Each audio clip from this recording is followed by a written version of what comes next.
This guy created his own guild to surpass all the others. Using his special ability, he chooses individuals with unique talents and trains them to become stronger. Before I spoil too much of the fun, let's start the story. This story begins with the unique role our main character established, an advisor. Unlike an appraiser who solely conducts appraisals, an advisor offers guidance and training informed by the appraisal outcomes. Our main character possesses the ability to perceive an individual's talents and determine the most effective path for their development. This is the essence of his role as an advisor. He saw a young woman cleaning the place but doesn't have any blacksmithing aptitude. He walked up to her and asked her, "Do you like water ball?" 3 years later, Lloyd, the main character, was dismissed from the Adventurers Guild, embodiment of the sun, by Guild Master Kairos. Lloyd was no longer needed because the guild had enough talent, and as a non-combatant, he couldn't gather monster materials effectively. Shocked by the news, Lloyd felt he couldn't leave his executive role since he helped create the guild alongside Kairos. Kairos then called in Alan, a B-rank adventurer who was being considered for an executive position. Despite Lloyd's efforts to talk to Alan, he realized that both Kairos and Alan had planned his dismissal together. Lloyd did not fully reveal his true skills to Kairos but understood that Kairos recognized he had more to offer than just appraisal. He felt it was a mistake to expect recognition for a non-combat role. Kairos suggested that Lloyd could take on odd jobs due to their long friendship. Lloyd decided to leave because Kairos kept mentioning an advantageous deal, reflecting on how he has discovered talents and helped others grow, despite feeling his role was meaningless. After a week, he worked part-time as an appraiser and was focused on a client, using his mind's eye to assess them. After sharing the appraisal results, he encouraged the client to consider switching careers to become a heavy warrior. The client was very angry about the main character's unfounded suggestions and left in a huff. Lloyd felt guilty for making a mistake. Although he pretended to use appraisal, his true skill was mind's eye, which he developed from mastering appraisal. This ability lets him see hidden traits in people, allowing him to suggest suitable professions. And he proposed a change in career because the client lacks the necessary aptitude for being a light warrior. Since the client's agility is not likely to develop further, while both endurance and strength can be improved to higher classes, it is apparent that the client is ideally suited to take on the role of a heavy warrior. Lloyd believes he has a unique ability called the mind's eye, which he has kept secret. He understands that without proof, others doubt his advice. He decides to stay focused and calls the next client. A woman named Ellis walks in and speaks about a real Lloyd, confusing the main character. Ellis is a magician there to see Lloyd and asks him to appraise her since she is the last client. The MC uses his mind's eye to appraise Ellis and is shocked to find her magic stat exceeds its limit. He appraises her again, worried about glitches, but the results stay the same. Ellis asks if there's an issue with her appraisal. She shows natural talent, having an SS rank for the beginner spell water ball. He came to the understanding that he might have encountered a water ball as an innate talent at some point in the past. Ellis interrupted Lloyd's stream of thoughts, expressing her desire to speak with him, stating that without him, she wouldn't be able to live with a smile on her face today. Lloyd attempts to refute her assertions that he is merely an appraiser. However, Ellis is convinced that he is indeed the one, and regardless of what others may say, our main character is the advisor who guided her on her way. Ellis asked him not to use any honorifics because she is younger than him. He inquires of Ellis about their first meeting. She believed that as soon as Lloyd recognized her, he would recall their encounter from 3 years prior at the One-Eyed Workshop. He recalled that the embodiment of the Sun Guild had a partnership with the blacksmith guild known as the One-Eyed Workshop. He finally realized that she might be a blacksmith, which made her feel thrilled as she reminisced about the moment they first met. That's when it dawned on our main character, Alice, that she was the one being compelled to do chores, and he couldn't just stand by because she lacked any blacksmithing skills. On that day, he advised her to focus on mastering water ball, as she had a natural talent for it. He believes his advice is careless, leading him to quickly bow and apologize, believing he caused her job transition. In reality, it was the reverse. Alice was deeply thankful to Lloyd, who acted as the benefactor that revealed to her what she should truly pursue. Unsure about his choices, he reflects on how Alice initially aspired to be a blacksmith. His intuition suggests that she lacks ambition, but perhaps this is merely a phase of temporary discouragement, leading him to believe he acted too quickly and might ruin her future. As she looks at Lloyd, Alice asks if he is doing okay. She wonders if there's something he wants to pursue from this point on. He mentions wanting to be an advisor again after his short-term job. Now, Ellis has proposed that they create a guild together, which leaves Lloyd speechless, as he is a non-combatant and she has only been a magician for a few years, making him think it's an impossible task. Ellis wants Lloyd to see how much she has grown before dismissing the idea. When she learned that Lloyd had left Embodiment of the Sun, she felt this was her only opportunity and hurried to find him after hearing he was temporarily working as an advisor. She proudly announced that she has been practicing water ball for 3 whole years, leaving Lloyd in shock. She wants him to witness how far she has come. Lloyd believes that because of him, she can only use a beginner's spell, which he feels is entirely his fault, and the least he can do is watch how much Ellis has grown. Ellis invites Lloyd to her house, where she has a training ground. Upon arriving at a large house, he suspected it would be big when she mentioned the training ground. A maid greeted them at the entrance, asking who Ellis was with. Ellis introduced Lloyd and explained to the maid that she wanted to show him the results of her training. The maid understood and led them to the training ground, and Lloyd was amazed that maids actually exist. When they finally reached the training ground, Lloyd thought it could rival those at the Magic Academy, as it was filled with practice targets. However, for a place she uses every day, the training ground was spotless. This made sense since water ball is a beginner spell with a radius of about 20 centimeters. Realistically speaking, even if Ellis has grown stronger, if she can only use water ball, the two of them forming a guild together seems impossible. His thoughts were interrupted when Ellis said, "Lloyd, I want you to save others like me who were treated unfairly." Lloyd looks confused and replied, "Me, save them?" Ellis continued that ever since she is little, she was drilled in swordsmanship because both her parents were B-rank adventurers, known as swordsmen of some renown, but her parents could never reach A rank. They wanted her, their only daughter, to achieve that dream. Ellis continued, "But crushed under those expectations, I ran away into blacksmithing.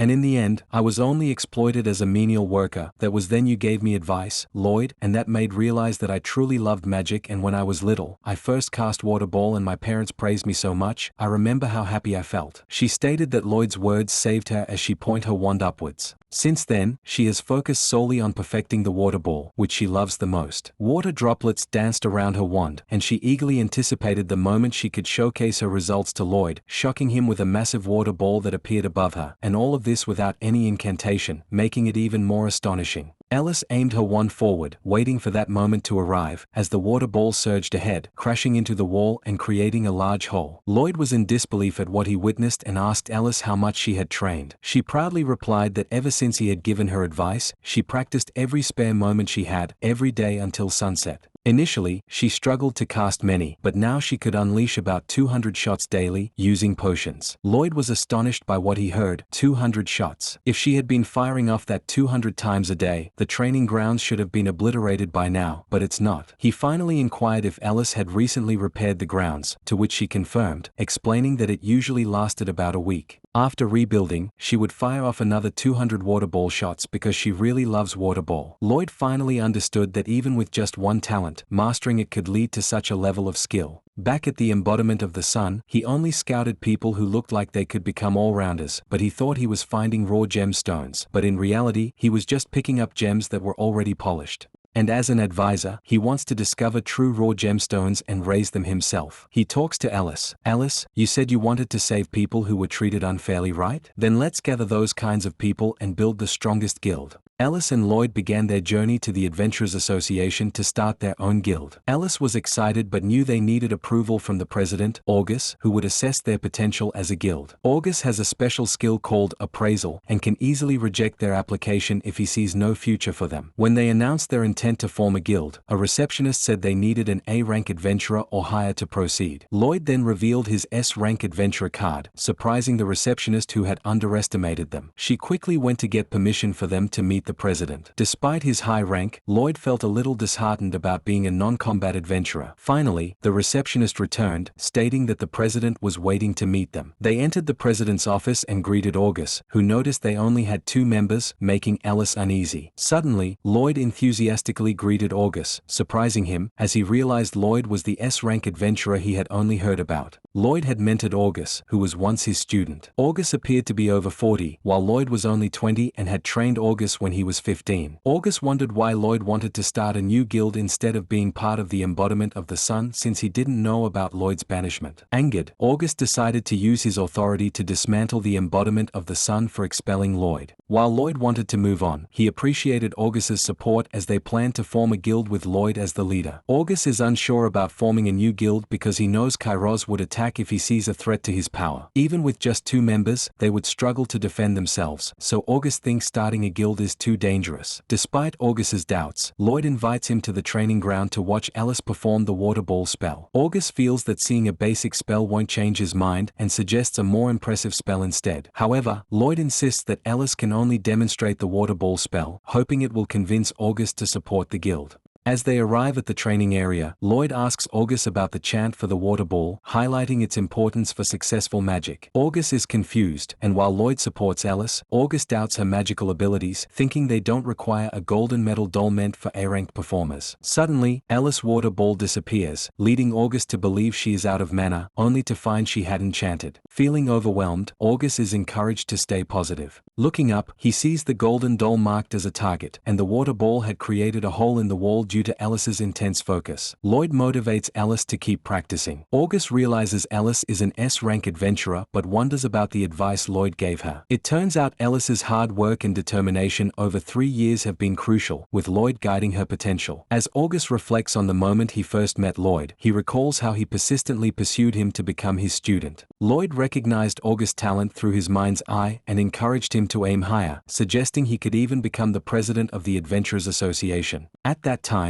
August didn't believe it, but Lloyd had faith in his potential. Lloyd advised him to simply appraise others, and August saw no reason to decline since it wouldn't hurt to change a little. He held on to that faint hope and continued to appraise endlessly. Eventually, just as Lloyd predicted, August found himself as the president of the Adventurers Association. Witnessing that girl's power reminded him of how remarkable his advisor, Lloyd, truly is, which brought him joy. When Lloyd asked why he seemed happy, August brushed it off, saying he was just reminiscing about the past, and suggested that Lloyd should keep Ellis hidden. And also he met with August to make sure Ellis was safe because her abilities needed to stay secret, as other guilds or the embodiment of the sun could target her. They decided to register her as a regular D-rank adventurer, and Lloyd was grateful that August agreed to help them form a guild. August thought that Lloyd and Ellis could create a great guild and promised his support. They also wanted to form the guild with only those who are struggling, and Lloyd asked August to direct such individuals to him. As they are already present, Lloyd expresses his apologies to Ellis since he has a guild name in mind. From this moment on, they will be known as the hidden gems that shine brighter than anything, concealed by the clouds, reaching for the moon. He proposes the name Hidden Moon in the Clouds for their guild, and both Ellis and August agree that it is fantastic. They are determined to make the Hidden Moon in the Clouds the strongest guild, one that can even surpass the embodiment of the sun. In the embodiment of the sun's first dormitory hall, some guild members are dissatisfied with the meeting, claiming their success is entirely due to Lloyd. Nero, an A-rank adventurer from embodiment of the sun, asks what happened during the meeting since he didn't attend, finding it too troublesome. The other members tell him that Lloyd has been banished and that Kairos has brought in Alan from the 2nd Division, who is to be the new captain of the 1st Division in Lloyd's absence, a decision that has already been made since Lloyd no longer fits in the guild. When Nero asks if Lloyd had anything to say, they reveal he didn't say a word. Nero concludes that it was not just the guild master who expelled Lloyd, it was their fault as well. They were once the outcasts of the 3rd Division, and Lloyd personally trained each of them. Initially, they looked down on him for being in a non-combat class, but they eventually recognized his true strength. They keep this strength a secret from other divisions, fearing they might lose Lloyd and revert to the 3rd Division. Nero is also frustrated by the rumors about Lloyd, which suggest he was promoted only because he was friends with Kairos, and now they have repaid Lloyd's kindness with betrayal. The other members of the division looked at Nero, speechless. Some have their heads down because they feel guilty about it. Nero claims that everyone are just terrified of losing their positions, and if Lloyd were in danger they would still put their own power above him. Nero starts walking away when a member asked him where he was going. He told them that he is quitting embodiment of the sun. A week later, their guild is already up and running, even with just 2 members. While it may not rival the embodiment of the sun, the building clearly reflects August's dedication to their cause. Lloyd noticed the guild emblem on the building, designed by Serena, who is Ellis's maid. Serena asked if they liked it, and the emblem, featuring a bright crescent moon among dark clouds, fit perfectly with the guild's name, Hidden Moon in the Clouds. Ellis tried making emblems but found them lacking, leading her to ask Serena for help, impressing Lloyd with the maid's skills. Ellis also inquires with Lloyd if Serena can stay with them permanently so she can help with their daily needs, allowing them to concentrate on training. Lloyd agrees and feels reassured by Serena's presence. Serena seems very thankful to Lloyd as well and encourages him to ask her anything. Lloyd notices a cat at Serena's feet, which even piques Ellis's curiosity about why such a cute cat is there. Serena explains that the cat appeared the morning she arrived, and as soon as their eyes met, it became attached to her. Ellis is thrilled and wants to keep the cat with them, and Lloyd readily agrees since he also loves fluffy and cute things. Serena picked up the cat, feeling delighted that it could stay with them, and named it Nyantaro, which surprised both Ellis and Lloyd. Lloyd is aware of Serena's skills, but he knows she lacks a good sense for names. Ellis proposed the name Charles for the cat, which Lloyd agreed with, and it seemed the cat liked it too. However, Serena still clung to the name Nyantaro because she thought it was adorable, but the other two rejected it. Inside the guild establishment, the space is quite large, and the interior is truly impressive. Our main character is leisurely exploring the area. It seems the building has been renovated, and the Adventurers Association covered all the expenses, as Ellis mentioned. Lloyd remarked that August must have recognized their potential, which is why they need to strive to meet his expectations. Now that they have explored the guild, it's time for them to make decisions about the policies. First and foremost, dungeons are essential for an adventurer's guild, so Lloyd asked Ellis how much she knows about them. Ellis replied honestly that she mostly trained at home and doesn't know much. Lloyd began explaining the dungeons, noting that their country currently has 3 underground structures: volcano, forest, and desert. Once conquered, dungeons collapse, and a new one appears 6 months later. Most dungeons are 30 floors deep, and the deeper you go, the stronger the monsters become, Lloyd explained. The final boss on the bottom floor is quite challenging, even for multiple A ranks. Feeling a bit scared, Ellis wondered why anyone would venture into such dangerous dungeons and how even several A ranks couldn't defeat the final boss. Lloyd continued with 2 reasons. First, monster materials fetch high prices, and second, guilds compete based on the number of dungeons they conquer. There are 26 guilds in the country, including Hidden Moon in the Clouds, and each guild competes in many areas and is ranked annually. Investors make decisions based on these rankings, which is very crucial for funding. If a guild's rank is low, it might face dissolution, which really shocked Ellis. Thus, the primary factor in the ranking is the number of dungeon conquests, Lloyd explained. And if you can conquer one, it is practically guaranteed that your guild will rank in the top 10. That is why so many guilds send adventurers to dungeons, he continued. Ellis figured out that sooner or later they will be doing dungeon conquests too, but our MC wants to focus in training first since there are only 2 of them, and once they have their 3rd member they will head into a dungeon. And if they do dungeon conquests, Ellis asked Lloyd out of curiosity which dungeon will they be targeting. Lloyd suggested that probably the volcano dungeon, because as the name suggests fire monsters appear often and it's perfect for Ellis, and that really motivate Ellis. But aside for that reason, Lloyd heard some rumors that the embodiment of the sun is serious about the volcano dungeon, and a part of him wants to snatch the honor of conquering it from them. As he watched Ellis's glow with enthusiasm, he had to interrupt, since they have to head out somewhere. He shares his desire to establish partnership contracts with the blacksmith and alchemist guilds, so he intends to visit the One-Eyed Workshop. Since Ellis has previous experience there, she is excited about the opportunity to speak with them. But Lloyd also knows someone from that place, so it should be fine. Ellis believes it will be straightforward, although Lloyd appears less optimistic. He brushes it off while Charles continues to play with his ball. A few days ago, the captain of the Squad 0 of Intelligence Division of Embodiment of the Sun, Reis, informed Kairos about how Lloyd started a guild. However, Kairos believes that someone like Lloyd could never establish a guild. Reis also mentioned that it appears the chairman of the Adventurers Association is supporting Lloyd. Kairos pounded his fist on the table upon hearing the news, angrily blaming August for ruining his plans.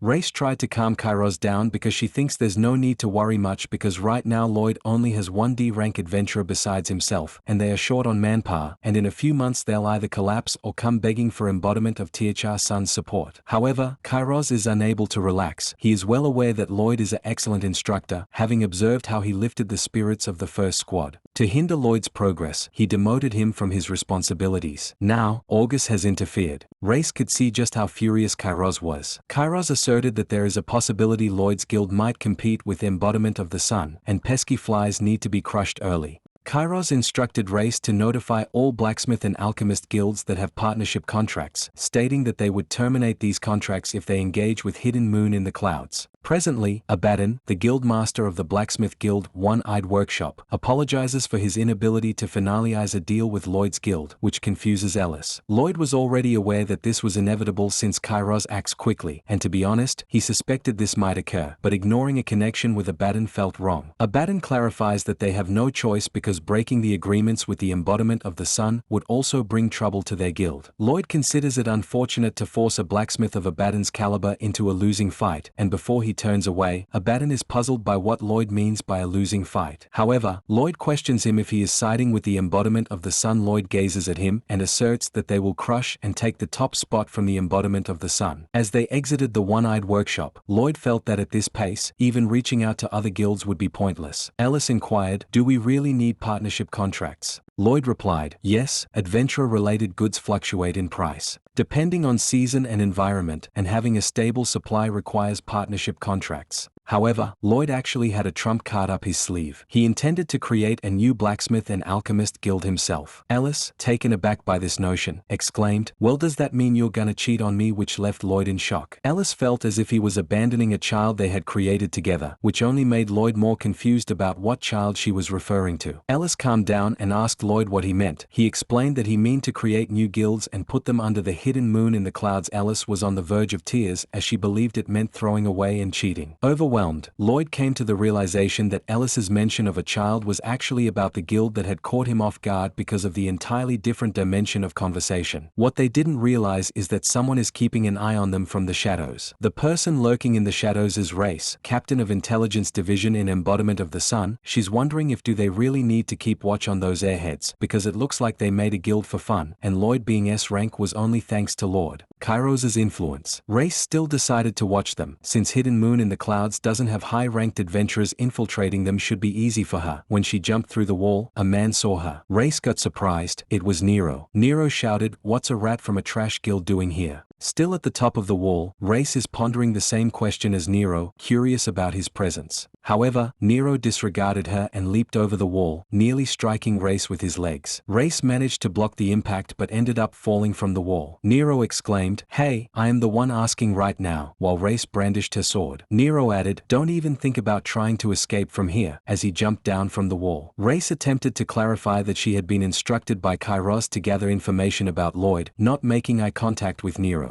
Nero was frustrated that the old man kept getting in Lloyd's way. Reis caught wind of the insult towards Kairos. She felt furious and demanded that he take back what he had said. "Huh," Nero remarked, while Reis continued to shout, "Do you intend to replay Lord Kairos' favor with betrayal?" Nero mockingly replied, "Come to think of it, you were on that side too, weren't you?" Reis didn't comprehend his meaning, but she hoped that Nero would take back those hurtful remarks about their guild master. Nero continued, "Come to think of it, I never told you. I already quit embodiment of the sun." Reis was taken aback by his statement. Still pointing her sword at Nero, she angrily insisted that his term isn't over yet and questioned him about the penalty fee. Nero replied, "I already paid that off, though I don't like the idea of giving money to you guys." Reis couldn't believe what she was hearing. "Where did you even get that money?" It turns out Lloyd advised Nero to save, so he has around 100 million pow. 100 million? True, that's enough, but still, Reis exclaimed, taken aback by what she heard. Reis went on, "An A rank like you quitting so easily, Lord Kairos won't let it slide." Nero shot back, "Then why was S rank Lloyd so easily cast out, if that's the case ho?" With a mocking tone, Reis replied, "That's obvious. Because he cheated his way into becoming S rank." That statement really got under Nero's skin. As Nero charged forward, he held onto his sword's handle and clashed with Reis's blade, causing her sword to soar away, catching her off guard. With his sword aimed at Reis's eyes, Nero warned her, "Listen well, don't you dare go near Lloyd ever again. If you even think about laying a hand on him again, I won't let you off easy."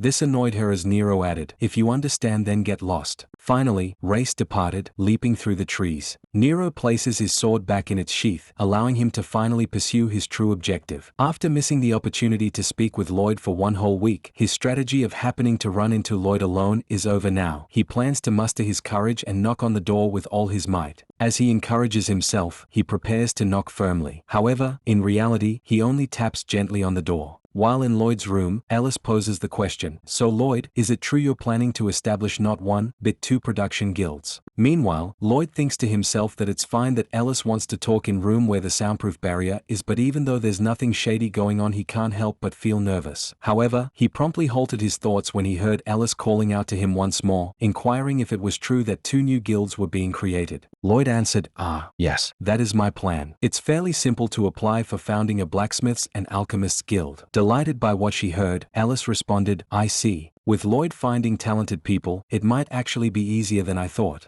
But Lloyd shared that there's a small problem, because with a partnership contract, you could pay in installments that even a weak guild like ours wouldn't have to take on a massive debt. Lloyd added, normally, you dive into dungeons with the equipment you get through the contract, then use that money to finish paying it off. And that's the typical partnership system. But if you're founding a guild, you can't do installments, and the only guild that can pay a huge sum upfront is probably Embodiment of the Sun. Lloyd now realized how fortunate he was back at Embodiment of the Sun, not just the building, but equipment and material costs, because founding requires an enormous amount of capital. And it's more than he can pay now, so he was thinking of taking on debt. Suddenly, Ellis jumped up from her chair exclaiming, "Leave the funding to me. I'll go secure an investor right away." He responded nervously, "Huh? Where? With no track record, who would ever bet on us?" But Ellis remained hopeful, saying, "Don't worry, leave it to me. I'll make sure to secure resources somehow." Just as Lloyd was inquiring about this investor, a knock echoed from the door, indicating that he had a visitor. He wondered who it could be, thinking it might be someone from his past. A familiar face appears, and it's Nero. Nero spots Lloyd and greets him, saying, "It's been a long time, Lloyd." Sorry to come suddenly. Lloyd is taken aback by Nero's presence. He asks, "Nero, what are you doing here?" Nero nervously explains, I'm not here on Kairos orders. Some guys from the Zero Squad are snooping around, so I drove them off." Lloyd was very surprised about finding out that Zero Squad was in the area. On the other hand, Ellis asks Lloyd who is that man to him.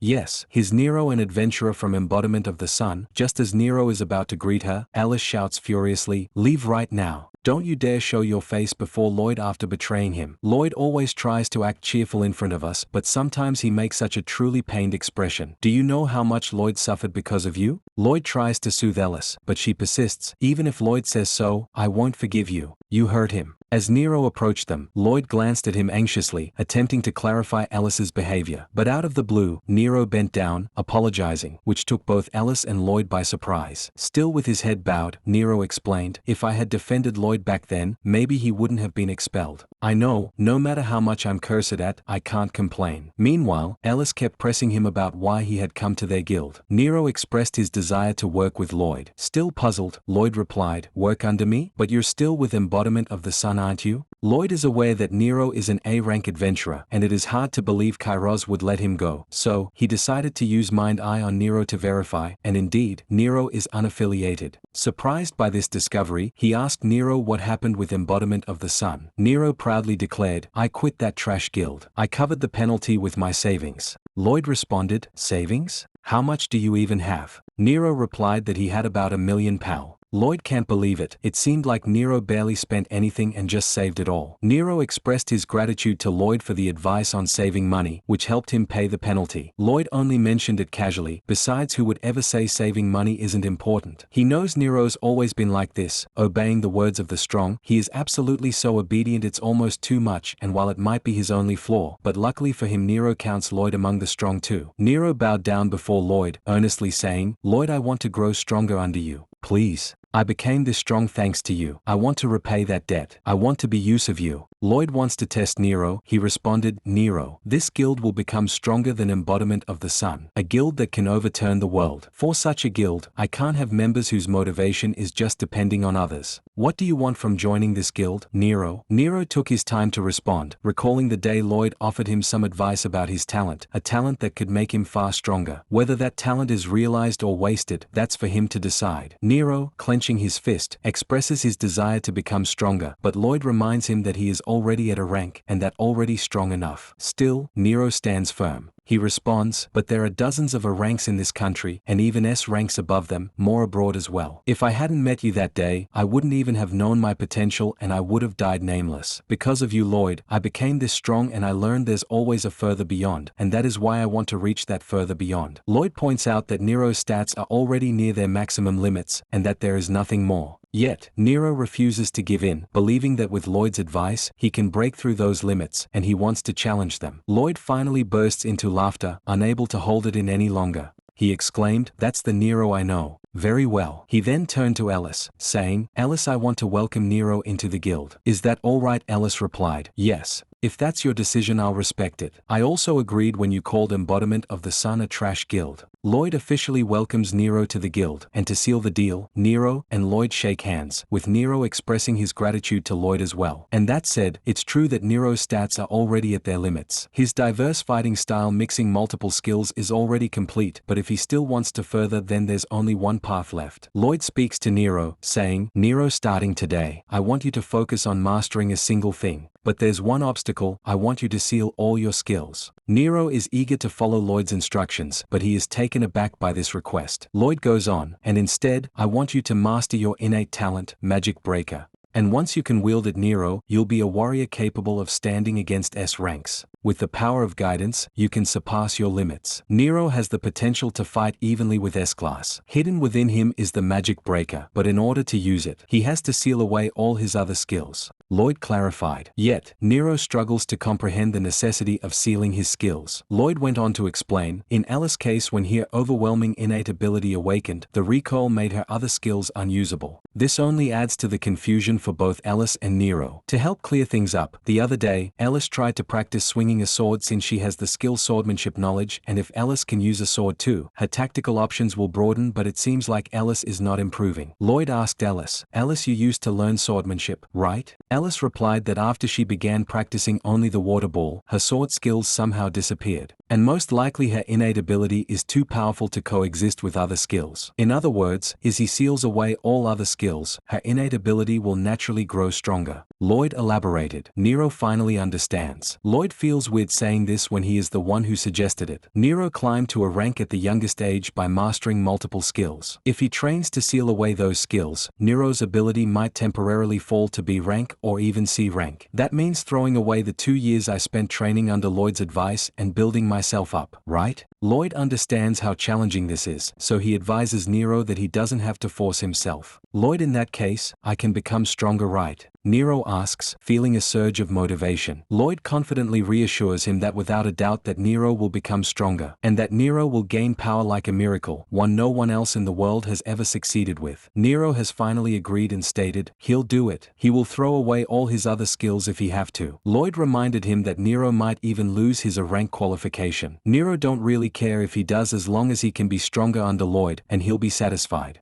Beaming with happiness, Lloyd says, Nero, you're really making me start to like you. Nero appears thrilled too, replying, of course, I also respect you, Lloyd. So does this feeling count as liking someone? However, their playful banter was interrupted by a throat-clearing sound. Alice stepped in between them, pushing them apart. With a stern and intimidating demeanor, Alice looked at Nero, insisting that Lloyd's partner is her. However, Nero, matching Alice's intensity, warned Alice not be cocky about it. After all, he was the one who first received Lloyd's guidance back in Embodiment of the Sun, and that means he should be his right-hand man. Meanwhile, Lloyd watched the scene unfold and beads of sweat trickling her down. Seething with rage, Alice yelled, Huh? In that case, I came first. I got Lord Lloyd's advice 3 years ago. Nero and Alice were truly ignited with irritation. Lloyd attempted to step in, but both Alice and Nero yelled at him to be quiet, causing Lloyd to retreat, while even Charles, the cat, appeared unconcerned about their bickering. After a few minutes, they stopped and they can finally start training. Alice and Nero panicked and apologized to each other, admitting that they acted a bit childish. Lloyd can now start their training. He advises Alice to just keep firing water ball at Nero non-stop. Nero has already realized that he will need to avoid Alice magic to boost his agility. However, his endurance is already high, so even mid-level spells are fine by him. Lloyd mentioned that Alice can only use water ball. He then turned to Alice and said, You've had it rough too, huh? Alice shot him a glare and replied, Did you just give me a pitying look? Don't come crying later when you regret it. Lloyd cut in on their argument and remarked, By the way, Nero, you're not supposed to dodge the water ball. A surprised Nero responded, Eh? Ah. So I'll be raising my endurance. Lloyd clarified, No, you're going to cut through the spell without moving. I told you, didn't I? Nero, you are going to learn Magic Breaker. Nero was eager to find out what that actually does. Nero is going to learn how to cut Alice water ball perfectly every single time. But hold on, magic? Cutting it? Lloyd find their reaction astonishing, because in this world there's never once been a case of someone cutting through magic. Magic is condensed mana, you can block and disperse it with a shide, but cutting it is impossible. Alice sounded confident as she said, Exactly. There's no way my water ball could ever be cut by this guy. But that's what Magic Breaker makes possible. Lloyd told Alice to simply make a water ball hover in place. Alice nodded in agreement, saying it was an easy task, and then went on to create a massive water ball. Huh? Nero was taken aback and thought to himself when he witnessed Ellis conjure a huge water ball without chanting. Lloyd then said, "Come to think of it, Nero, I haven't told you yet. Ellis actually has a talent for water ball." Ellis sensed something and said, "Lately people keep being surprised by me, am I not normal or something?" Nero looked at him, startled, as Lloyd reassured her that she was indeed normal, and casting an agree with me glance at Nero. Feeling a bit anxious, Nero nodded in agreement with Lloyd, saying, "Why yeah. Normal." Feeling relieved, Ellis is determined to aim even higher, so starting tomorrow, she will shoot 500 times, leaving Nero and Lloyd speechless. Nero moves forward so they can give it a try. He soars through the air and dives towards the water ball, aiming his sword at it. His sword slices through the water ball, but he couldn't break it. Ellis laughs at Nero in a mocking tone, "Ha ha ha, that's my win." Nero anxiously turns to Lloyd. "Can it really be cut though?" Instead, Lloyd replies, "Are we just going to end with Ellis mocking me?" But Nero won't allow that to happen. Nero repeatedly tried to break the water ball, yet nothing was effective. Lloyd and Ellis observed him with concern. Still, Nero is convinced that if Lloyd believes it's possible, then it must be. But can he actually cut it? Covered in sweat, Nero thinks for a moment when Lloyd, who has been watching him, suddenly speaks up, saying, "Nero, don't just swing wildly, focus. I told you, you can do it. Even if you can't believe in your own talent yet, believe in me," while tapping his chest to motivate Nero. Upon hearing Lloyd, it appears that Nero has come to a realization as he tightly grips his sword. He looks directly at the water ball, and yes, he believes in Lloyd. There has to be a weak point, a line to cut. He concentrates, and while looking at the water ball, he spots something, a faint light. Shocked yet driven by what he has seen, he charges toward the water ball, swinging his sword at the light he previously spotted. Finally, he managed to break the water ball. Lloyd and Ellis were utterly shocked. They could hardly believe what they had just seen. Nero stared at his hands, which were shaking uncontrollably. Lloyd walked over to Nero and praised him for successfully slashing a water ball, to which Nero expressed his gratitude. Using his mind eye, Lloyd checked Nero's status, which had risen from E to D. He was thrilled, exclaiming, "In a single day, that's Nero for you. Ellis, keep letting Nero cut water ball until I say stop. It's still too shallow, so if you manage to slice one clean in half, tell me." As Lloyd makes his way to the door, Ellis asks him if he is going somewhere, and he reminds her of his plan to form a blacksmith and alchemist guild. Therefore, he will go out to secure more people, and Ellis bids farewell and wishes for a safe return to Lloyd. As the door shuts, Nero asks Ellis to produce another water ball, but he is also intrigued about the specifics of Lloyd's recruitment. However, his thoughts were interrupted when he turned around and was met with enormous water balls crafted by Ellis. "Shall we begin?" Ellis shouts excitedly. Although nervous, Nero felt a surge of determination as he responded, "Let's do it." Outside, Lloyd wandered the streets, using his mind eye to check if the people he encountered had already been scouted. "All the capable people were already scouted when I was with Embodiment of the Sun. There's hardly anyone left now," he remarked. He looked around and noticed a crowd gathered on the other side of the street. He got curious what's the commotion is about. A man in a magician's hat emerged on stage, appearing to host a slave auction, and the crowd erupted with excitement.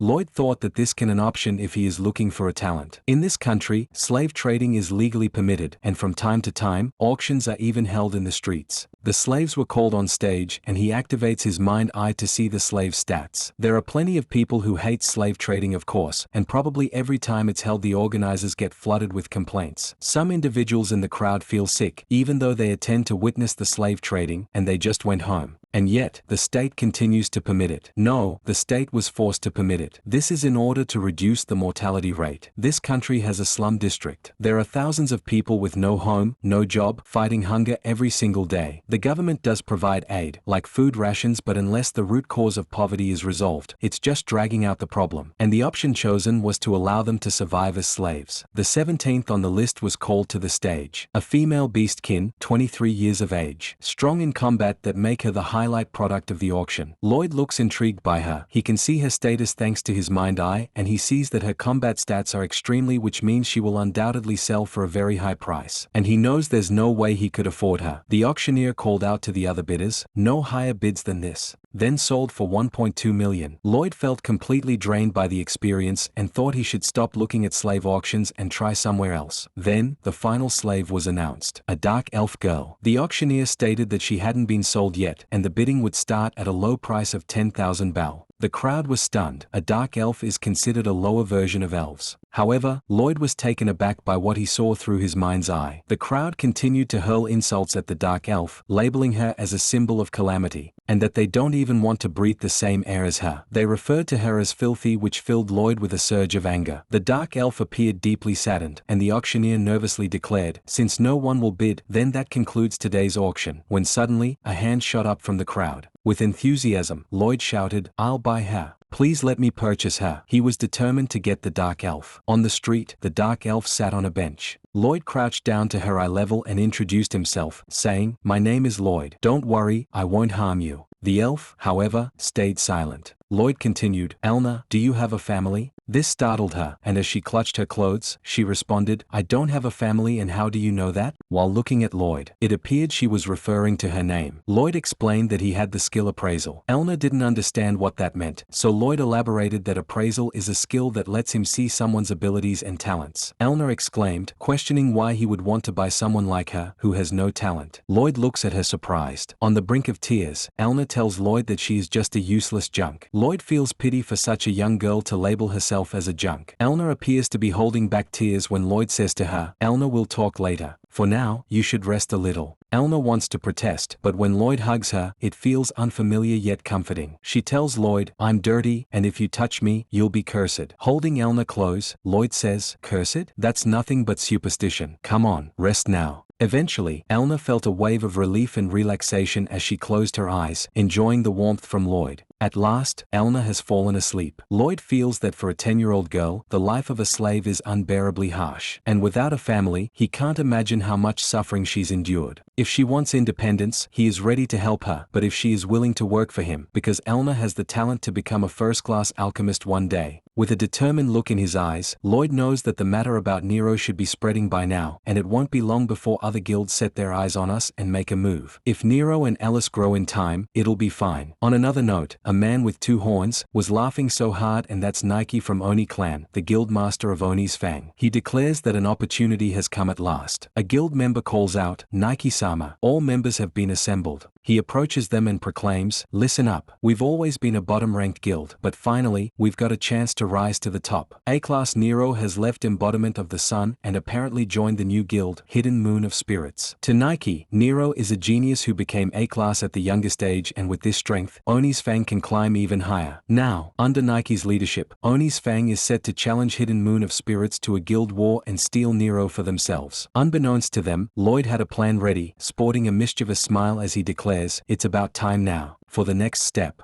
Back at the guild, Elna, who was still quite shy, received a new set of clothes that belonged to Ellis when she was a little. Lloyd gazed at her fondly, saying that it looks good on her. He thanked the maid, Serena, for her help. Lloyd wanted to introduce Elna to their companions, and despite her timidity, Elna agreed. Upon entering, they were greeted by Ellis, and to Lloyd's surprise, he noticed numerous large water balls scattered throughout the training hall. He asked Ellis what they were, and Elna was equally surprised. Ellis casually replied, "What do you mean, what is this?" "It's water balls, of course." Lloyd, feeling flustered, said, "No, that's not what I meant." That moment, they heard Nero's voice, "So you're back. We were just about to finish our training." Still feeling flustered, Lloyd acknowledged their training. Lloyd wondered if he is being weird one for being surprised by the number of water balls on the training hall. That's when Ellis noticed the child standing behind and asked who she was. He explained that he wanted to introduce her to them, so he brought her along. He asked Elna to introduce herself. Elna seemed intimidated by her surroundings, but even while stuttering, she managed to introduce herself well. Ellis found her incredibly cute and instantly fell in love. Ellis and Nero also introduced themselves.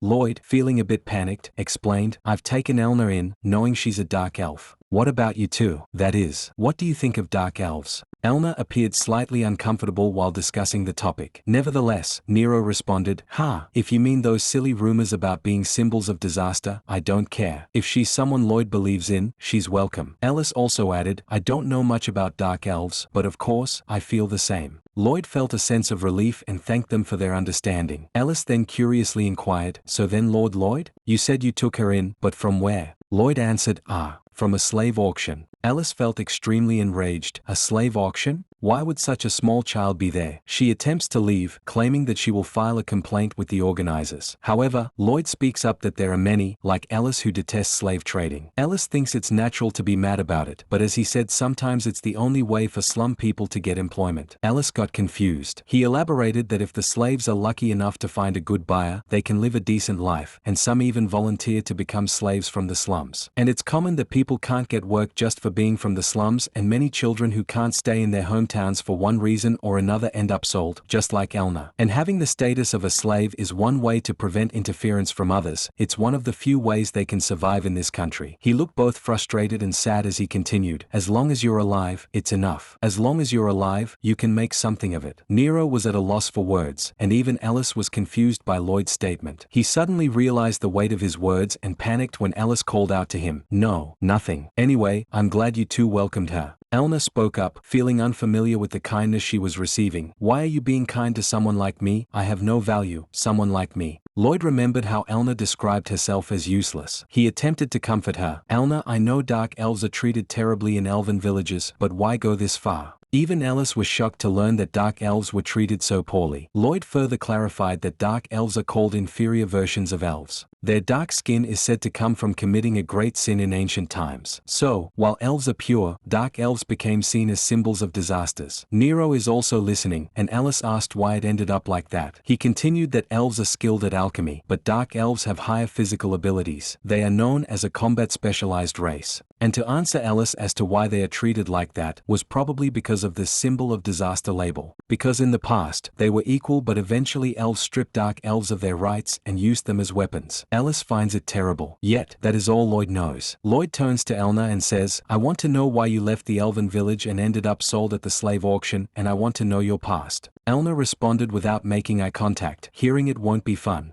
It's meaningless." But Lloyd didn't mind. "Elna, we want to know about you, because now you're one of us." Elna pressed her lips together and eventually began to share her story. "My parents died in battle when I was very young. Even now, racial conflicts continue in our country and in others." She went on to explain that her parents were forced into war by the elves and killed by another race. Ellis tried to console her, apologizing for making her share her story, but Elna said it was fine. Elna went on, saying that there are many dark elves in situation like hers, and she was supposed to be sent to war too. However, she can't do physical activities as she clenches her fists. Nero became intrigued, asking, "Physical activity?" Elna said that she has zero combat sense. During training, they decided she was useless because she couldn't fight and she was deemed worthless and sold as a slave. Ellis was furious upon hearing this, exclaiming, "Useless? That's ridiculous." Elna continued her tale, that when she was 8, 2 years ago, she was exiled from the villages, and since then no one has ever bought me because she has no talent and she have nothing. Feeling sympathy for Elna, Ellis reassured her that's not true, as Lloyd had brought her there, and that means Elna have an amazing talent no one else has. Lloyd agreed, saying, "Yes, you have a wonderful talent and I will make sure I'll bring it out of you." Yet, Elna struggled to accept their words, insisting, "There's no way I have something like that." However, Lloyd explained to her that they want to found 2 guilds under the umbrella of Hidden Moon, and one will be the Alchemist Guild, and he wants Elna to lead that guild. Elna found it hard to believe, thinking it was impossible for her, but Lloyd assured her that she has the talent in magic manipulation far beyond any elf, leaving little Elna in shock. Ellis approached Elna, saying, "Elna, I'm the same as you. I used to think I had no strengths too. Even when I became a blacksmith, I still had nothing to show for it. At every day I was disappointed in myself, but Lord Lloyd taught me the important lesson, master what you love, and he found in me the talent for water ball." Ellis suddenly cast a massive water ball into the air without any incantation, surprising little Elna. Nero chimed in that if Lloyd hadn't taken him in 2 years ago, he'd be dead. "And even now, thanks to Lloyd, Nero surpassed my limits and gained one-of-a-kind skill." Elna was astonished, asking, "One of a kind?" Nero adjusted his stance, gripping the handle of his sword and focusing his breath. He leaped to slice the water ball in half, leaving Elna even more astonished and speechless. Lloyd was incredibly amazed that in just 1 day of specialized training, this was so impressive. Embarrassed by the compliments, Nero explained that he could manage a stationary spell. Feeling motivated by what she saw, Elna asked, "Can I become like that too?" Ellis reassured her that if it's Lloyd, he will certainly help her, and Lloyd simply wants Elna to support them as well. With a newfound sense of hope, Elna exclaimed, "I won't be useless anymore. Even someone like me can become useful to others." And Lloyd guaranteed her that no one can ever call her useless ever again. This made Elna break into tears, jumping into Lloyd's arms while crying and calling his name. Lloyd promised her that he would definitely make her the greatest alchemist in the world. As night fell, Alice, Elna, and Serena slept soundly in the same bed, while Nero practiced his sword swings. Lloyd remained in his bed with Charles curled up next to him, and things are going too well, as he remembers checking Nero's stats shocking him. And that raising his stats alone was surprising enough. He never thought that Nero would be able to cut a water ball cleanly in half this quickly. Alice water balls are also becoming more precisely controlled, and the fact that they are both growing so fast, surely it's because they both believe in him and are following him. Lloyd suddenly sat up in bed, startling Charles, the cat. He vowed to make the guild the strongest for the three who believed in him. And with new companions, his determination grows even deeper and stronger. Ellis and Nero kept on practicing, with Ellis casting water balls towards him while Nero attempted to slice them. He realized that hitting a stationary object is nothing like striking a moving target. Controlling it is far harder than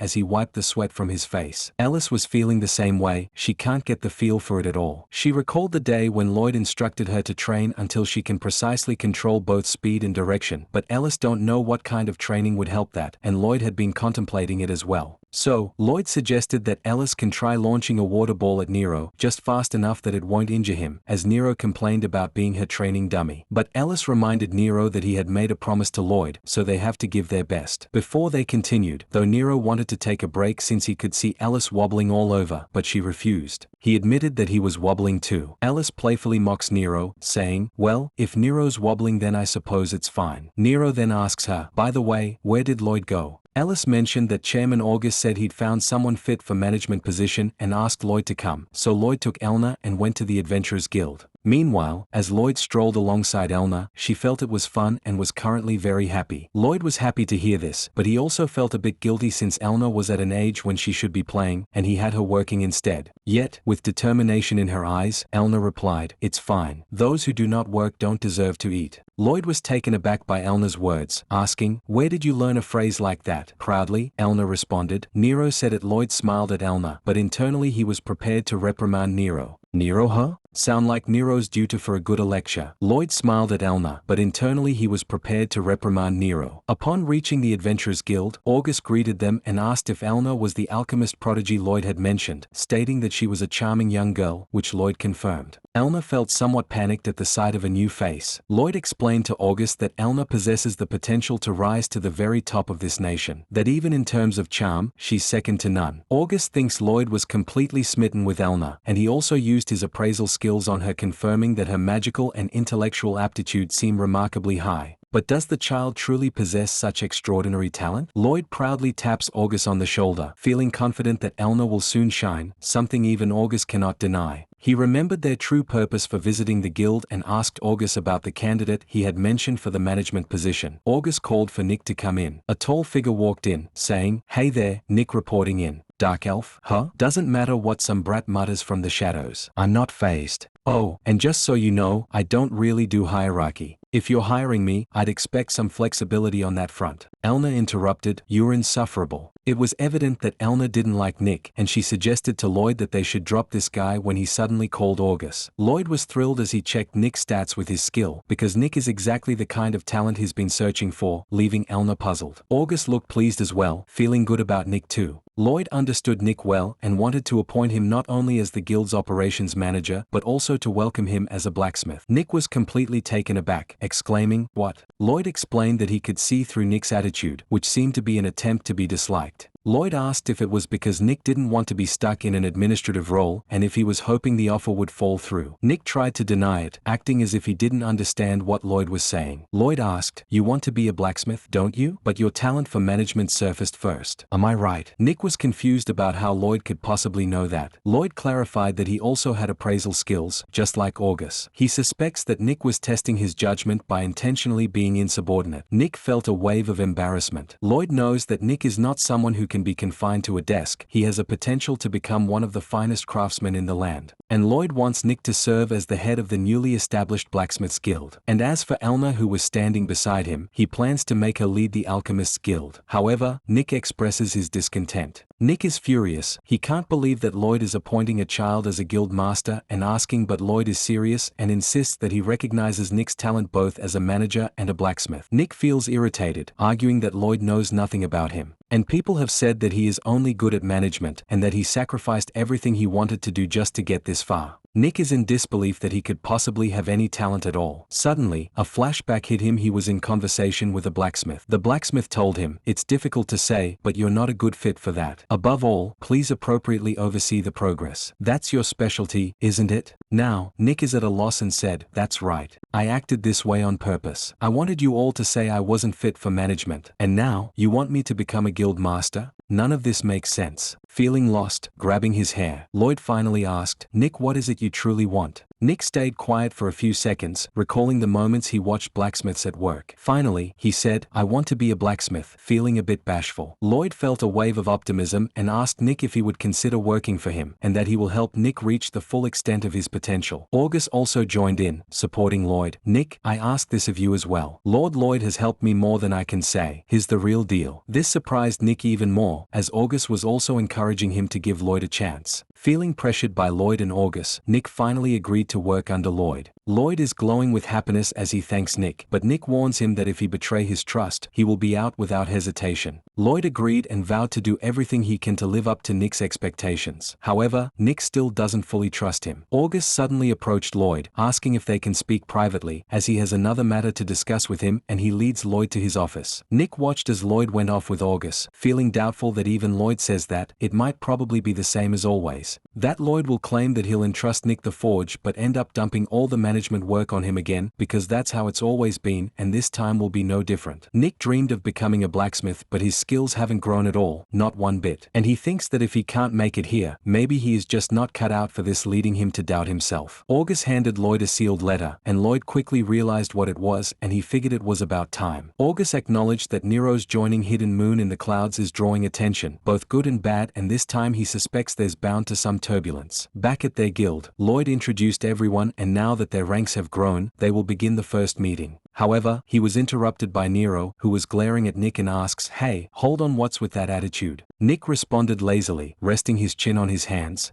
I'm just doing what I feel like, that's all." But Nero wasn't having it. "The hell? We're about to start a meeting, aren't we?" Nick simply yawned. Lloyd tried to calm Nero, stating that it was fine, because in their guild Hidden Moon in the Clouds, they don't want to impose strict rules and just be yourself. Besides, compared to how Nero was when they first met, Nick was far more courteous, as Lloyd thought to himself. Nero promptly complied, stating that if Lloyd was okay with it, then it was fine, but Nick still looked at them with a lack of interest. Lloyd finally starts their meeting, but first, he checks with Elna, Ellis, and Nero if they have no objections about Nick joining them. Elna and Ellis replied in unison that don't object, and Nero have no complaints if Lloyd gave his approval. Lloyd expressed his gratitude and proceeds to discuss the guiding principle of their guild, and that's to awaken the potential of those burdened with disadvantageous traits and to reach the summit with such individuals at their side. With great enthusiasm, Lloyd told them that their goal is to claim the top spot in the guild rankings, and in order to achieve that, their immediate objective is a full conquest of the volcano dungeon. This startled both Nick and Elna. Out of curiosity, Nero asked if he is not mistaken that a guild is currently going all out in there too. Nick looked at Lloyd, shocked and slightly worried, saying, "Embodiment of the sun? That's impossible, utterly impossible." Elna also expressed her fear, saying, "The strongest guild in the realm, and we're Guild F, the weakest of them all." Still, Ellis is optimistic that if Lloyd says they can do it, then they can. And all they have to do is live up to Lloyd's expectations. That even Nero agrees that if Lloyd believes in it, then it must be possible, which shocks Elna and Nick. Nick sprang up from his chair in a panic, exclaiming, "Wait, this is insane. Even Embodiment of the Sun is struggling with that dungeon. There's no way a tiny guild like ours could handle it. Where is all that confidence coming from?" As Lloyd begins to feel flustered, Ellis and Nero respond with pride, "Because Lord Lloyd is with us." Nick gazes at them with a mix of frustration and disbelief. Lloyd attempts to lighten the mood, saying, "Haha. I'm happy truly, but part of is afraid. Elna also supports Lloyd, saying, I believe in you too, Lord Lloyd, which Lloyd appreciates. Nick can't wrap his head around how these people trust Lloyd so completely while he observes Ellis and Nero arguing in front of him. He sees Lloyd, visibly flustered, trying to prevent the two from fighting, and he thinks that logically, with only two combatants, that is impossible. What is it about Lloyd that garners such trust? As they start their ascent carrying uncertainty, trust, and all in between. At last, the moment for real combat has arrived as Nero and Ellis stand before the entrance of the volcano dungeon. Nero asks Ellis if she's gonna be okay like that because she looks terrified. Ellis exclaimed, of course, I'll be fine. We can't lose to the embodiment of the sun. Let's hurry up, as she walks up to the entrance, but Nero reminds her that there's no need to rush that much, just as Lloyd advised them yesterday. Reflecting on their meeting from yesterday, Lloyd informed them that embodiment of the sun can't clear the volcano dungeon. Nick, intrigued, asked, why not? Lloyd clarified that the second unit in charge of it has no unity, there are too many selfish people. Nero agreed that it is true, and that the only one who held the members together, Alan, was transferred to the second unit too. Lloyd further stated, and the fact no one even noticed that, means that the embodiment of the sun can't clear the volcano dungeon. Now, Nero reminds Ellis that they are just observing today just like Lloyd say. However, Ellis can't let their guard down and encourages Nero to go as far as they can. Nero agreed. Meanwhile, back at the guild, Lloyd expects that Ellis and the others should be arriving at the dungeon soon. As he looks at Elna and Nick, he plans to polish their skills as craftsmen. He invites the two of them to come with him. Nick asks Lloyd, hey, isn't this a critical time? And you're not going to make use of my management skills? Lloyd looks at him and replies, that'll only be necessary once we get more guild members, although whether your management skills are useful or not depends on you. Curious, Nick asks what Lloyd means by that, to which Lloyd simply replies, do you think the promising craftsman I'll bring in from now on would accept being managed by a blacksmith without ability? Nick simply clicked his tongue, while Elna gazed at Lloyd in silence. They made it to the location, and Lloyd excitedly informed them that this is Nick and Elna's workshop. Nick couldn't believe his eyes, while Elna joyfully exclaimed, my workshop. Lord Lloyd, amazing.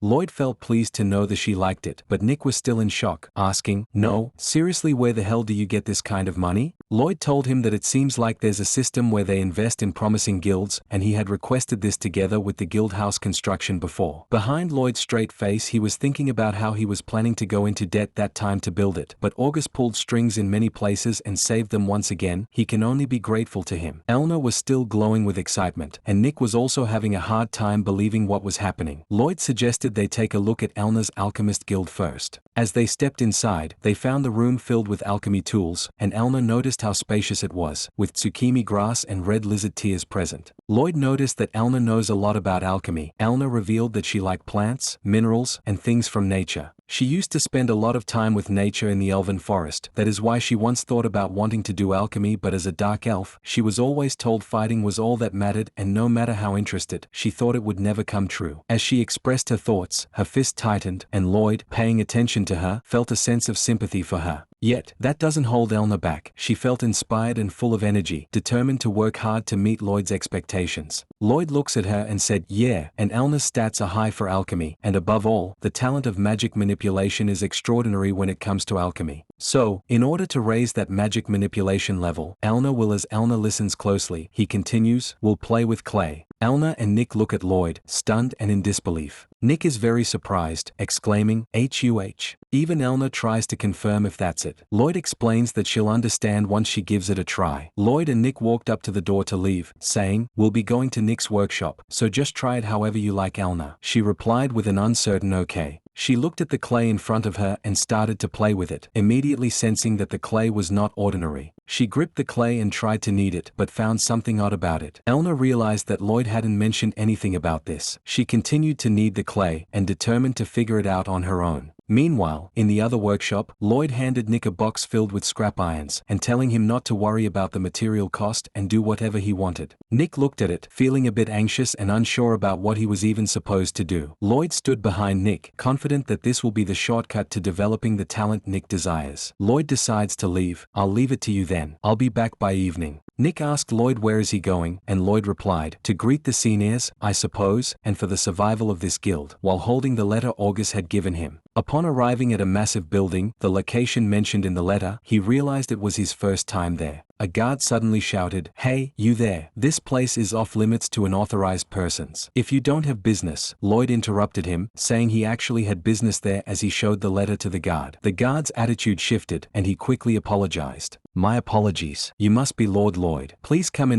Lloyd climbed the stairs. He was greeted by August. "August, you came to pick me up?" August jokingly replied, "Not at all." "Well then, shall we?" Lloyd thanked August and told him not to be nervous, who knows what might come out. August replied, "Now you've got me nervous too." Lloyd laughed, teasing August that despite his looks, he was still a coward. August opened the door, creating a sound that drew the attention of others. One man exclaimed, "Oh, you finally came," while a woman commented, "You really are still just a youth." The people at the table began to chatter. Another guy said, "Kids these days sure are scary, huh?" August glanced at Lloyd with concern, when another voice chimed in, "Gotta hand it to you, at least you had the guts to come without flinching." Ignoring the comments, Lloyd introduced himself, "Pleased to meet you. I am Lloyd, Guild Master of the Hidden Moon in the Clouds." A large, intimidating man says, "You guys are putting out too much pressure. You'll scare the weakest guild master here." The man next to him shot him a glance, replying, "And you're the one saying that." A cute girl sitting next to a man with a hat and long hair chimes in, "That kid is so cute. Maybe I'll talk to him later." August finally interjected, "Hey, shut up, you lot. Since Kairos of the embodiment of the sun isn't participating this time, that make us all present." Lloyd stayed silent, wearing a very serious expression. August then officially declared the beginning of the guild masters meeting. Back at Elna's workshop, she finds herself struggling as she needs the clay. No matter how hard she tries, the clay doesn't seem to change its shape, and she is eager to meet Lloyd's expectations. When she recalled what Lloyd said, magic manipulation, she takes a moment to assess the situation and understands that the clay may not change unless she uses her magic power. She wonders, what is magic power? If it's something you manipulate, then is it something that exists here, inside the clay, inside me? After pondering for a bit, Elna thinks that if it's something that exists here, could it be that it's everywhere? She stretches out her hands to feel her surroundings. Back with Nero and Ellis in the dungeon, they are still on the upper levels, and so far, it's been easy. This is Ellis' first time exploring a dungeon, and she feels that there's more magic power here than outside, but Nero is unable to sense it. He asks her how she can even detect magic power,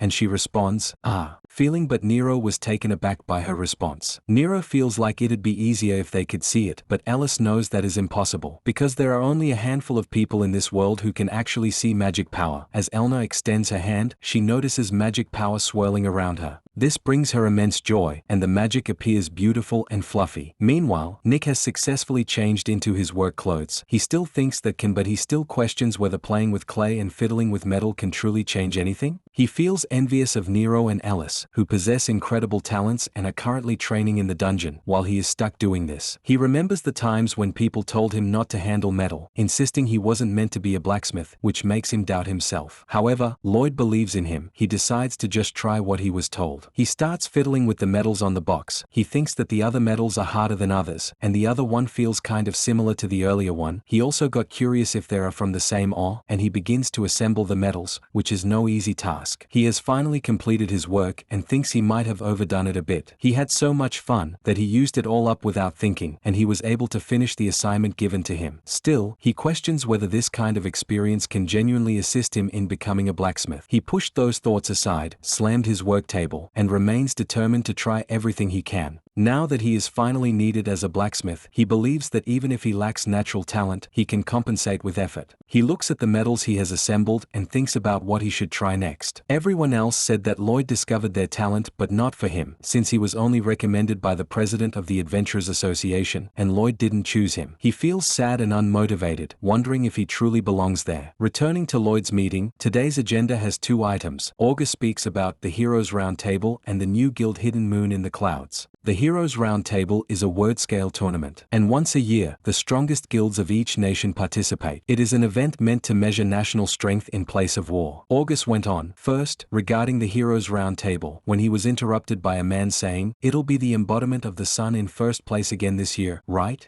The others chimed in, "Enough of that obvious crap, hurry up and get to the main dish." August answered, "Don't rush." "Fine, then it's settled, the embodiment of the sun it is." Now regarding Hidden Moon in the Clouds, anyone with questions raise your. He wasn't able to finish his sentence when the others started raising their hands. They began with Mint, who welcomed Lloyd and introduced herself as the master of the Green Mountain Summit. Lloyd gazed at her, realizing he had indeed heard of her. Her guild ranks 7th, and she handles all magic and is feared as the most terrifying, which who boasts omniscience difference in the field of magic. Lloyd activated his mind eye, astonished by her statistics. He can't understand any of it at all. He never seen a stat as high as SS before and her title as the most terrifying, which isn't for nothing. Mint then remarked that her question was quite simple. At this rate, your guild will collapse. What will you do? Looking at Lloyd very intensely. Lloyd stayed quiet. A large man who appears intimidating responded, Hey Mint, isn't that a bit too blunt to say like that? Mint shot back. Oh, can't you tell just by looking? Right now, I'm talking with Lloyd. She glared at the man and added, Could you stay quiet on the sidelines? He wanted to say another word, but he was interrupted by Mint. Well, yeah, of course. It's only natural it would collapse, right? Newly founded. No power, no money, no more than 4 members, and what we can do is we can fight 2 of them. Even though it's such a big prey, it's dragging along an A-rank adventurer. Don't you think a guild like that will quickly become our prey? Lloyd got up from his chair, which made Mint curious. He approached her and asked if she could lend him her ears for a moment. She agreed, but only if he wasn't going to say something trivial. Leaning down, Lloyd whispered to her that their mage has so much talent that in the future, they might even surpass her. Mint was shocked by Lloyd's statement. He continued, The ability of such a mage, don't you want to see it? As he looked her directly in the eye. Mint looked very surprised. Yet, Lloyd kept his smile and whispered, For now, could you just cover it up somehow? The other guild masters became intrigued by their conversation. Mint was at a loss for words, but eventually said, I was stupid to expect anything. Lloyd turned back to her and replied, This will be crushed right away. The other guild masters continued to speculate about their conversation, and that they thought it's going to be something interesting. Lloyd sat back down when he heard a familiar voice calling his name. He looked at Mint, who was now using telepathy to communicate with him. She asked Lloyd if he knew how to use it. Mint was curious about what Lloyd had told her earlier, asking if it was a lie. She activated the magic of falsehood detection, a lie detector. He confirmed to Mint that it was indeed true and thanked her for playing along with the act, and with this the defenses of the other guilds will become even weaker. Mint asked him when he would show her. Lloyd told her that there might a chance that his guild will be challenged to a competition today, and at that moment, overturning the overwhelming difference in strength and proving it. Mint smiled, looking quite fascinated. Mint found it intriguing and said she would be looking forward to it. Lloyd promised results beyond her expectations, and she replied with a smile. The meeting continued, and next was Nike, who introduced himself and greeted Lloyd as well. He is the guild master of Ogre's Fang. Once again, Lloyd activated his mind eye and discovered that Nike was good at giving commands, yet his guild was ranked 22nd, third from the bottom, likely lacking manpower, indicating that the guild was not the real target. Nike went on to say, This time, with permission from Hidden Moon in the clouds, I've been given the right to speak. Lloyd, would you accept a guild battle against Ogre's Fang? And if we win, A-rank adventurer Nero, I'd like to have him transferred to us. The other guild masters reacted negatively, claiming that Nike's guild was merely a small fry and that he was trying to cut ahead while acting all high and mighty. And Nike thinks that since Lloyd's guild is just a bottom-ranked guild, their guild being in the lower group, has the right to make proposals. August confirmed that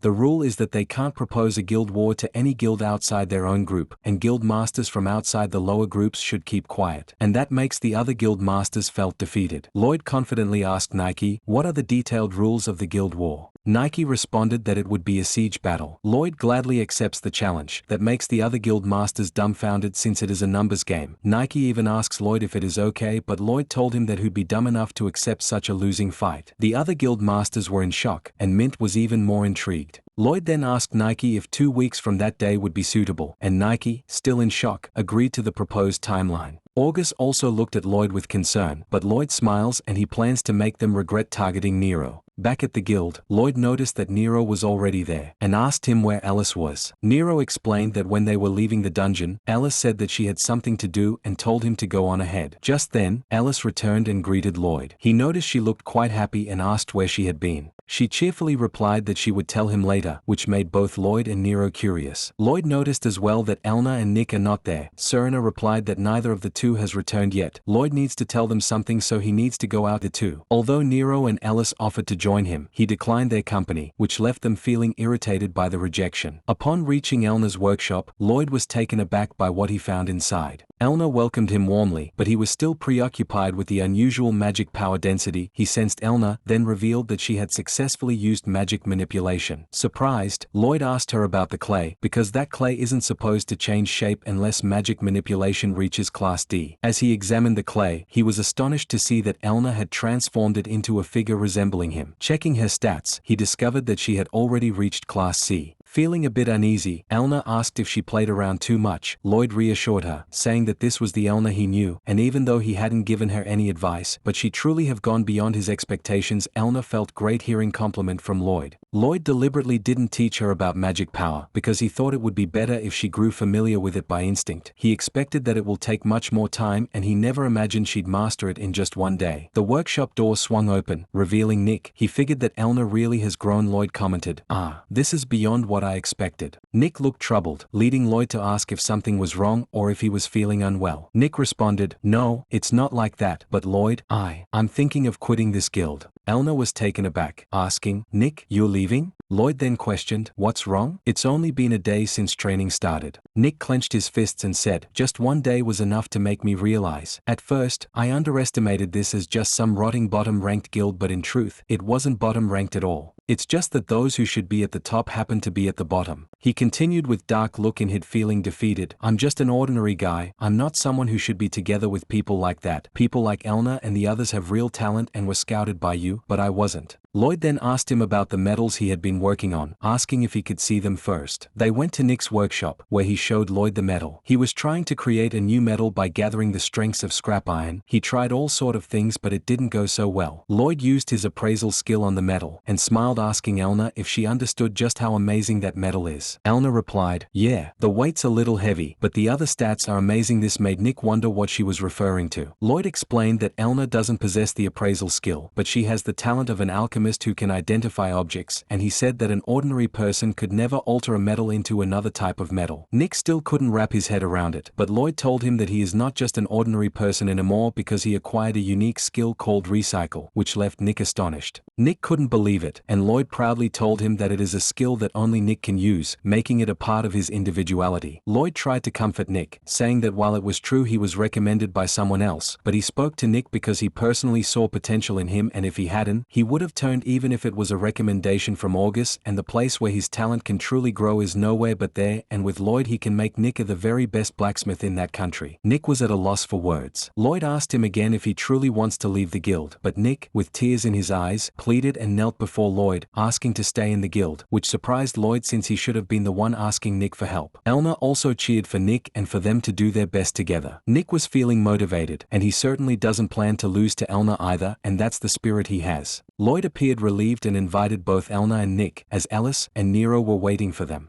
He had something important to share with everyone regarding the guild battle, which would determine the guild's future. Chapters end at 11. Thank you for watching, guys. I hope you loved this manga. Have a good day.